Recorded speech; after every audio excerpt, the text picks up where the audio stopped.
জুলাই-আগস্ট গণহত্যার সহযোগী ফ্যাসিস্ট এনটিভির সাংবাদিক জাহিদুর রহমান এবং আশুলিয়ার গণহত্যায় সরাসরি অংশগ্রহণকারী হত্যা মামলার আসামি ফ্যাসিস্ট সাংবাদিক জাহিদ হাসান শাকিলের গ্রেফতারের দাবিতে সাংবাদিক ও ছাত্রজনতা মানববন্ধন ও বিক্ষোভ মিছিল করেছে। এ সময় আশুলিয়া প্রেসক্লাবের সদস্য সচিবসহ ৬ সাংবাদিকের বিরুদ্ধে ফ্যাসিস্ট দোসরদের দ্বারা দায়েরকৃত মিথ্যা ও ষড়যন্ত্রমূলক মামলা প্রত্যাহারেরও দাবি জানান তারা। বুধবার ১২ ফেব্রুয়ারি সকাল ১১টায় আশুলিয়ার বাইপাইল সংলগ্ন আশুলিয়া প্রেসক্লাবের সামনে নবীনগরচন্দ্রা মহাসড়কে এই মানববন্ধন ও বিক্ষোভ মিছিল অনুষ্ঠিত হয়। আশুলিয়া প্রেসক্লাবের আহ্বায়ক লোকমান হোসেন চৌধুরী খোকার সভাপতিত্বে এবং সদস্য সচিব সোহেল রানার সঞ্চালনায় অনুষ্ঠান সম্পন্ন হয়।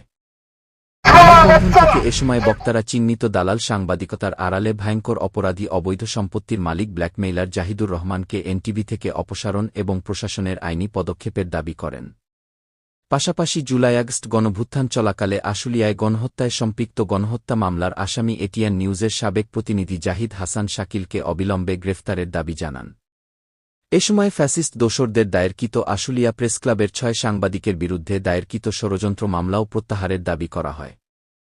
জাতীয় নাগরিক কমিটি ও বৈষম্যবিরোধী ছাত্র আন্দোলন আশুলিয়া শাখার সদস্য মোহাম্মদ রিফাত আহমেদ ইমন জানান, এনটিভির সাংবাদিক জাহিদুর রহমান এবং এটিএন নিউজের জাহিদ হাসান শাকিল জুলাই আন্দোলনে সরাসরি ফ্যাসিস্টদের পক্ষে কাজ করেছে।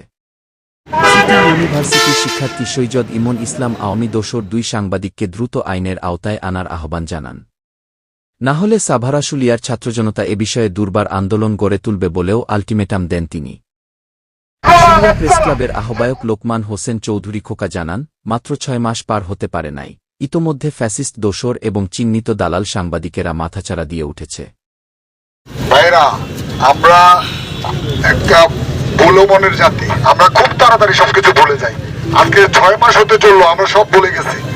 হাজার হাজার তাজা প্রাণ আমাদের মুক্তির জন্য, বাক স্বাধীনতার জন্য, আমাদের ভোটাধিকারের জন্য, আমাদের গণতন্ত্রের জন্য, আমাদের মত প্রকাশের স্বাধীনতার জন্য, আমাদের রুটিনের স্বাধীনতার জন্য জীবন দিয়েছে। অথচ আমরা আজকে সব বলতে বসেছি। এখন পরাজিত শক্তি সুসংগঠিত হয়ে স্থানে স্থানে আমাদের উপর হামলা চালাচ্ছে। আমার ৬ জন সংবাদকর্মীর বিরুদ্ধে মামলা করার দুঃসাহস দেখাচ্ছে। আমরা কি ভুলে গেছি? আমরা কি ঘুমিয়ে গেছি? এভাবে ঘুমালে আমাদের চলবে না। আজকে যদি আমরা এভাবে নির্লিপ্ত থাকি, কবির ভাষা বলতে হয় যে স্বাধীনতা অর্জনের চেয়ে রক্ষা করা কঠিন। যে স্বাধীনতা আমরা পেয়েছি, যে ফ্যাসিস্ট স্বৈরাচারের বিরুদ্ধে রক্ত দিয়ে আমরা স্বাধীনতা এনেছি, সেই স্বাধীনতাকে আমাদের রক্ষা করতে হবে। তার জন্য অতন্ত্র প্রহরীর মতো আমাদেরকে জেগে থাকতে হবে। মানববন্ধনে আরও বক্তব্য রাখেন আশুলিয়া প্রেসক্লাবের সদস্য সচিব সোহেল রানা, সাংবাদিক ওবায়দুর রহমান লিটন, সাংবাদিক সাকিব আসলাম, সাংবাদিক ইয়াসিন প্রমুখ সহ অন্যরা।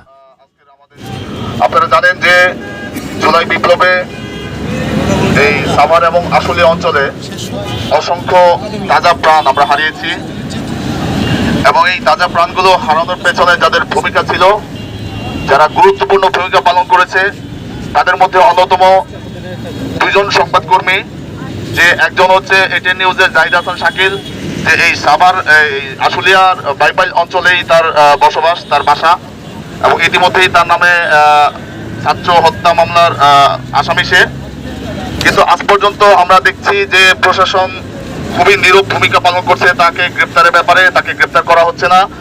আর সাভারে যে তাজা প্রাণগুলো আমরা হারিয়েছি, সেই তাজা প্রাণগুলোর যে প্রাণ বিসর্জনের জন্য যে দায়ী অন্যতম, সে হচ্ছে জাহিদুর রহমান, এনটিভির সিনিয়র স্পেশাল করেসপন্ডেন্ট।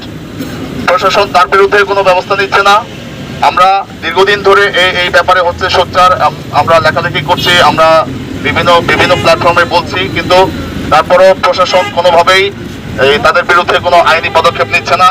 আজকের এই মানববন্ধন এবং বিক্ষোভ মিছিল তাদেরকে আইনের আওতায় এনে দ্রুত তাদের বিরুদ্ধে হচ্ছে এই কার্যকর যে আইনি ব্যবস্থা, সেই আইনি ব্যবস্থাকে ত্বরান্বিত করতে হবে, সেই দাবি আমরা জানাচ্ছি। একই সাথে এই অঞ্চলে যে ছেলেরা মারা গিয়েছে, যারা তাদের জীবন বিসর্জন দিয়ে এই ফ্যাসিস্ট হাসিনাকে উৎখাত করেছে, তাদের সুচিকিৎসা এবং যারা মারা গিয়েছে তাদের জন্য হচ্ছে যে ক্ষতিপূরণ এবং তাদের পুনর্বাসন, সেগুলোর দাবি আমরা জানাচ্ছি।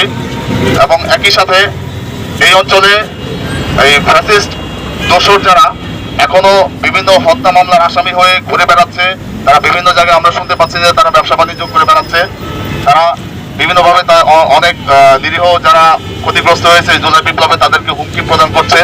এইসব বিষয়ে আমরা খুব দুঃখের সাথে খেয়াল করছি যে এই অঞ্চলের যে প্রশাসন, সেই প্রশাসন কোনোভাবেই ভ্রুক্ষেপ করছে না, তারা কোনো ব্যবস্থা নিচ্ছে না, তারা কোনো কঠোর পদক্ষেপ নিচ্ছে না। আমরা প্রশাসনকে হুঁশিয়ার করে বলতে চাই, যদি আপনারা অতি দ্রুততম সময়ের মধ্যে এই ফ্যাসিস্ট দোসরদের বিরুদ্ধে ব্যবস্থা না নেন, তাহলে আমরা আরো কঠোর কর্মসূচি দিতে বাধ্য হব। মানববন্ধন শেষে স্থানীয় ছাত্র জনতা এবং সাভার আশুলিয়ায় কর্মরত সাংবাদিকরা বিক্ষোভ মিছিলে অংশ নেন। বিক্ষোভ মিছিলটি চন্দ্রান বিনগর মহাসড়ক ধরে আশুলিয়া প্রেস ক্লাবের নির্মীয়মান ভবনের সামনে গিয়ে শেষ হয়। পরে ফ্যাসিস্ট দোসর এনটিভির সাংবাদিক জাহিদুর রহমান এবং এটিএন নিউজের সাবেক প্রতিনিধি জাহিদ হাসান শাকিলের পুষ্পোত্তলিকা দাহ করেন উত্তেজিত ছাত্র জনতা।